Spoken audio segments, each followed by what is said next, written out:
Assalamualaikum warahmatullahi wabarakatuh. Nama saya Sayyidah Puspita Baldah. Di video ini saya akan menjelaskan tentang eksploitasi anak di bawah umur.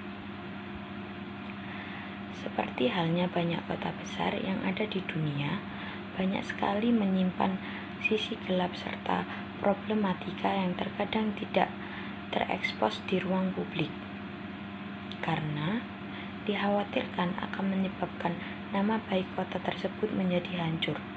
Salah satu aib dari kota-kota besar tersebut adalah adanya eksploitasi anak di bawah umur. Eksploitasi anak merujuk pada suatu tindakan penggunaan anak untuk manfaat orang lain, kepuasan atau keuntungan yang sering mengakibatkan perlakuan tidak adil, kejam, dan berbahaya terhadap anak. Terdapat penjelasan pada pasal 13 ayat 1 huruf B Undang-Undang Perlindungan Anak menyebutkan bahwa perlakuan eksploitasi meliputi perbuatan yang bertujuan memperalat, memanfaatkan, atau memeras anak untuk keuntungan pribadi, keluarga, atau golongan. Secara umum, terdapat dua bentuk eksploitasi anak yang diakui. Deputi Perlindungan Khusus Anak, Kementerian Pemberdayaan Perempuan dan Perlindungan Anak atau PPPA, Nahar mengucapkan, pandemi COVID-19 membuat anak-anak berada pada situasi yang sangat rentan. Laporan kasus dan korban kekerasan terhadap anak periode tahun 2019 2022 berdasarkan Sistem Informasi Online Perlindungan Perempuan dan Anak atau Simfoni PPA menunjukkan tren peningkatan. Bahkan, korban eksploitasi seksual pada anak terus meningkat. Pada 2019 tercatat 6.454 korban. Pada tahun 2021 tercatat 8.703 korban, bahkan pada Januari sampai Maret 2022 tercatat 2.401 korban. Ada beberapa faktor utama yang melandasi eksploitasi anak yang akan dipaparkan dalam poin-poin ini, yaitu 1. Faktor ekonomi. Faktor ekonomi yang dimaksud para pelaku di sini adalah bahwa mereka tidak mempunyai pekerjaan tetap sehingga tidak mempunyai keuangan yang cukup untuk membiayai kehidupan keluarganya, sehingga pelaku menyuruh anaknya untuk mengemis di jalanan agar mendapatkan uang. Yang kedua, lingkungan tempat tinggal. Pelaku juga mengatakan bahwa lingkungan tempat tinggal juga berpengaruh karena di tempat yang mereka tinggal sebagian besar berprofesi sebagai pengemis.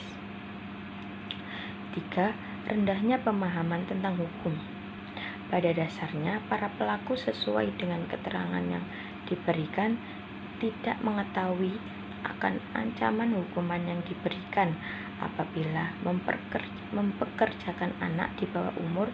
Salah satunya yaitu mengeksploitasi anak sebagai pengemis bisa dikenakan sanksi hukuman pidana, sehingga mereka terus melakukan perbuatan tersebut.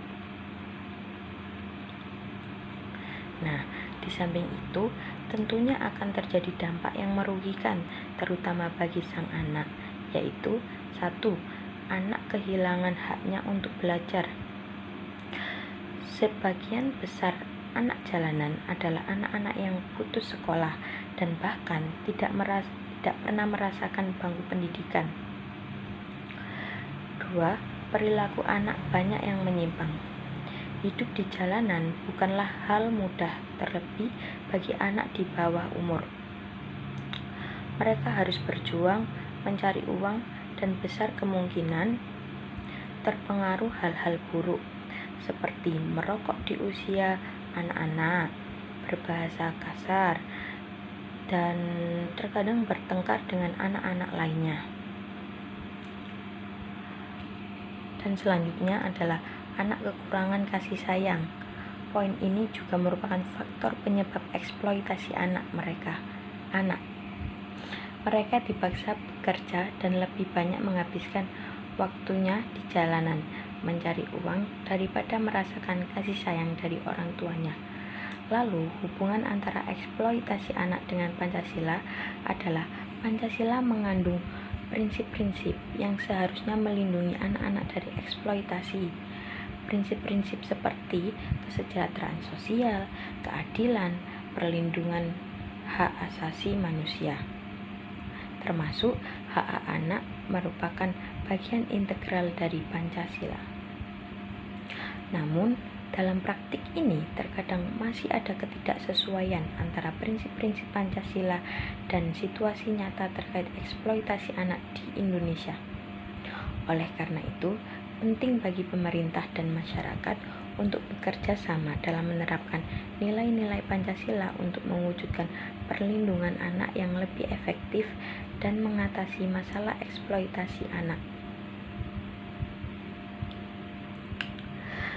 Nah, dari yang saya paparkan tadi sudah cukup membuktikan bahwa penelitian yang dilakukan baik oleh perorangan, organisasi, atau bahkan sebuah korporasi layaknya pemerintah pusat yang dilakukan di masa lampau membuktikan pula bahwasannya eksploitasi anak masih terjadi.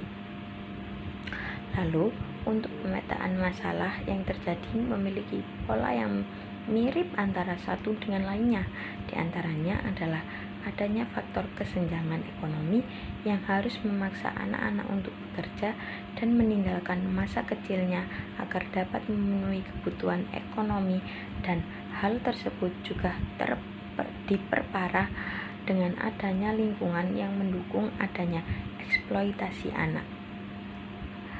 Biasanya, lingkungan tersebut ada karena rendahnya kesadaran masyarakat akan pendidikan dan sadar akan hukum yang telah berlaku di wilayahnya, serta kurangnya masyarakat paham akan maksud dari prinsip-prinsip Pancasila terkait eksploitasi anak.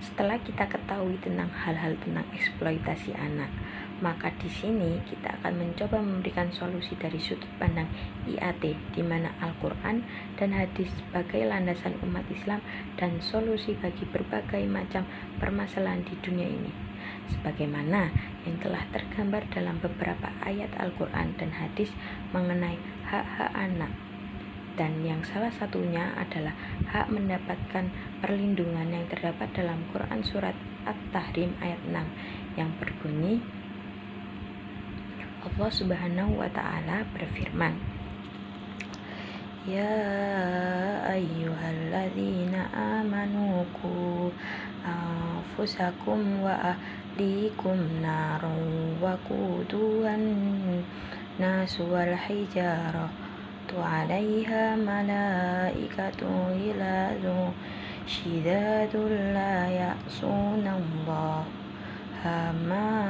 amarahum wa yaf'aluna ma yu'marun, yang artinya, wahai orang-orang yang beriman, peliharalah dirimu dan keluargamu dari api neraka yang bahan bakarnya adalah manusia dan batu. Penjaganya malaikat-malaikat yang kasar dan keras, yang tidak durhaka kepada Allah terhadap apa yang Dia perintahkan kepada mereka, yang selalu mengerjakan dan apa yang diperintahkan. Terima kasih dan kurang lebihnya mohon maaf. Wassalamualaikum warahmatullahi wabarakatuh.